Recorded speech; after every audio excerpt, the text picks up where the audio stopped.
got head coach Ben Olsen here for you.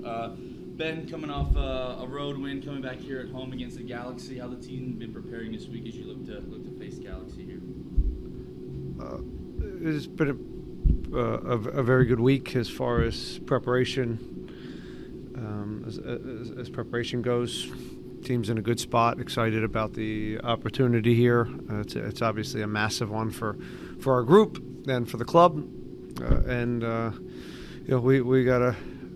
We need to win a game. It's that simple. We're still behind, but it's nice to still be in the conversation. The win last weekend puts us in a spot where as I said, we still have opportunity to reach our goal, and that's to be in the postseason. But it certainly starts with getting past an LA team that's, I think, really good and has had an interesting season. But they are heating up and playing some as good a soccer as they have all year long. Thanks for that. Start with Danny. Yes. Hey, Coach. Santos and Damian is available? Damian is with Jamaica. Yes. Oh, Jamaica. Yeah, so he's not going to be coming to the game tomorrow. Sergio is available. Okay. And he's fitted nicely this week. Anything else? Okay. Ben, coming off after a win, how's the energy of the team in the locker room? I think there was a natural exhale there, certainly Sunday and Monday, and even into Tuesday, and that it was a long month or two for us, and very emotional, and to stop the bleeding and get that win off our back was important. But once Wednesday hits, we're turning the screw a little bit and making sure they understand the opportunity. But it didn't take much. I think they understand that the opportunity in front of us, and that we got to win. We got to win a home game, and we haven't done that enough for our fans this year. And this is just I think we're hopefully we can build off of last weekend from on both sides of the ball and scoring goals and being dangerous in the attack, but also pretty resilient on the defensive end. Take out the last maybe 10 minutes, but overall it was a pretty good performance. Good. All right, we'll go to Rudy. Go ahead, Rudy.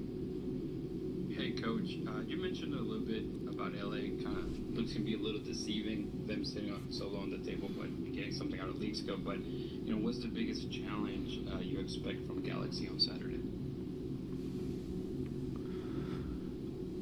They throw a bunch of different looks at you in the build. They're going to have the ball for stretches of this game. It's what they do, and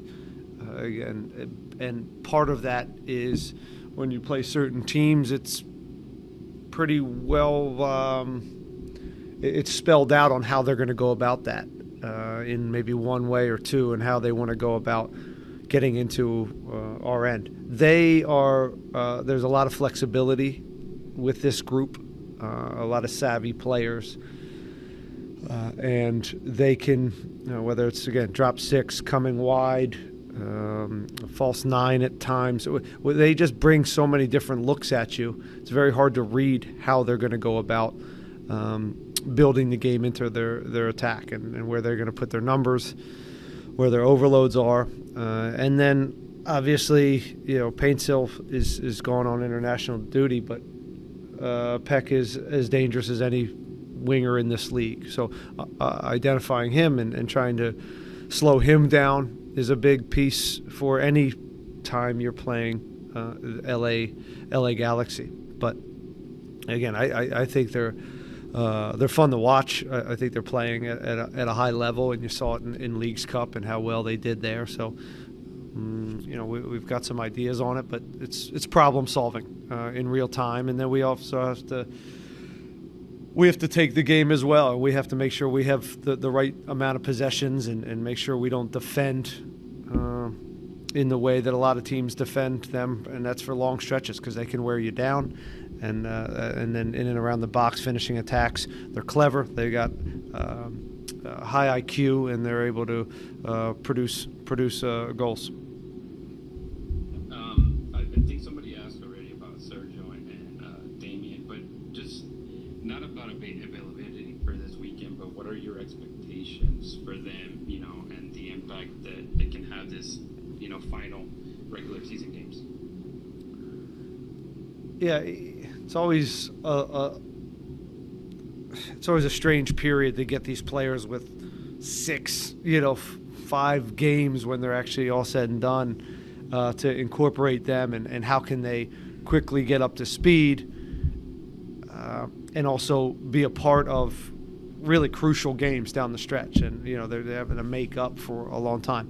Fortunately, both of them are seasoned and experienced, both in general, but also within our league. So that helps.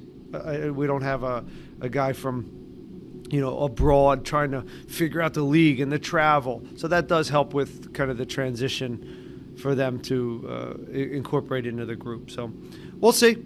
We'll figure him out. Damien was only here for a few days. Then he was off to international duty, so he's going to take a bit. But Sergio's, again, been in a bunch of different teams in this league and a bunch of different structures, so getting him up to speed won't be too hard. But looking forward to them. Both of them fit into the culture very, very easily, and have been a joy to work with so far. And last one for me, Coach. Nelson Quinones back in the field with D2 last week after nearly 20 months after a horrific injury. What can you tell us about his resilience? Well, he's been out, as you said, quite a while, and so it's about pushing him and getting him some game minutes and evaluating him every day in training and just seeing where he's at. And again, some of that's going to take a little time, but he also has some qualities that can change a game. And when is he ready for that? We're evaluating that on a day-to-day basis. It was good to get him some minutes in there, and it was, he had some moments where he looked like he was out for a long time, naturally, and he had some moments where he looked dangerous. So this is, just, again, taking the temperature physically every day for him, and also just evaluating him on the field and making sure we rush him back, but in a really, really smart way. Thanks, Coach. Diego, go ahead. Hey, Ben. Something to what Rudy said about how this LA team looks different than the last time that you guys played, which ended in a 1-1 draw. Can you talk to me a little bit of overall, how this provides a lot of change and openness within the league, and how does that kind of creep into, you guys have 5-6 games left, there's playoffs right there. Talk to me a little bit about those sentiments. I'm not sure what your question is. What do you want to know? Do you want to know the old Galaxy versus the new Galaxy, or do you want to know what? A little bit of that. Yeah. Well, I don't know if they changed that much. They had a red card when we played them, and so that was a tricky game to go back and try to gain something for. It's more about their recent form.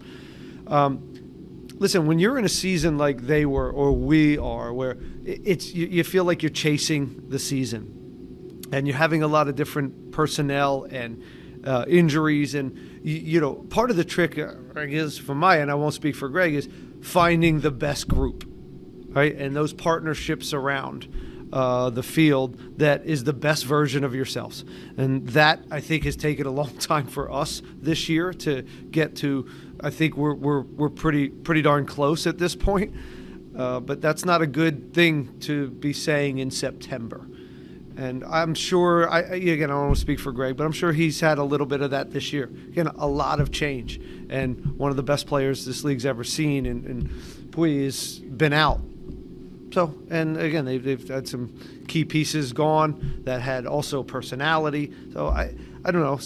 I think our seasons have paralleled in that way, and sometimes it takes time. Greg's a great coach. He was going to figure his team out, and I've watched them recently, and again, they're in good form, and they're a handful. And it doesn't matter who they're playing; they're still going to have they're still going to have the ball, and they still want to dictate the game, and they're still clever, and there's a lot of combinations with high IQ players.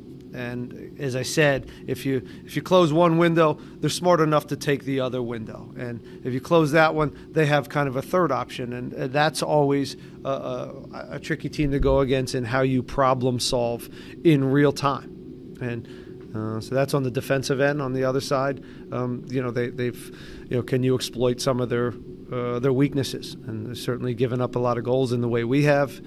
And it's important for us if we're going to win at home to put some numbers up. And then Brooklyn and Jack are both out for international duty. Can you talk to me a little bit about the adjustments that have to be made because of their absences and No. how the midfield shape up? Sorry. No worries. No, but we'll miss them. Yeah, Brooklyn's. I will take this opportunity to talk about Brooklyn as being a real bright spot this year. And we talk about, there's talk about chasing the season and where we're at, but there's been some really, interesting stories with this group, and Brooklyn's one of them. We haven't had a homegrown play at this level consistently and earn a starting spot in a while. So that's, I think, a feather cap of everybody that's been working with Brooklyn from the time he's been at this club. And it's been fun to work with him. Jack's another one that is, I think, progressing, and that's important for us as a club. That's important for him as a player if he's going to eventually be with the national team and also go on the, greener pastures in some ways, if you could call Europe greener pastures. We'll see. We'll see. We talk about Brooklyn and Jack, and we'll miss some of their qualities. But we have faith in that we're a little further along, and we have some options that you'll see tomorrow that maybe have different qualities than Jack. We don't have another gifted left footer on this team that can do what Jack does, whether it's set pieces, whether it's at a run of play. But part of this is putting personnel in there that may have a different look in that spot that can,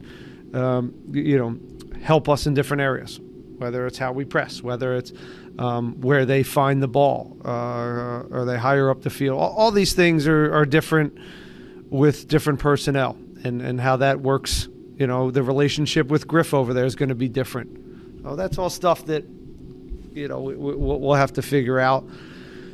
Usually when a holding mid goes out, there's kind of a like for like situation. So but we're a little thin there, but we've made it work. We're still in the conversation, and proud of these guys to still be in the conversation right now. And this, not to undersell, but this is a massive game for us.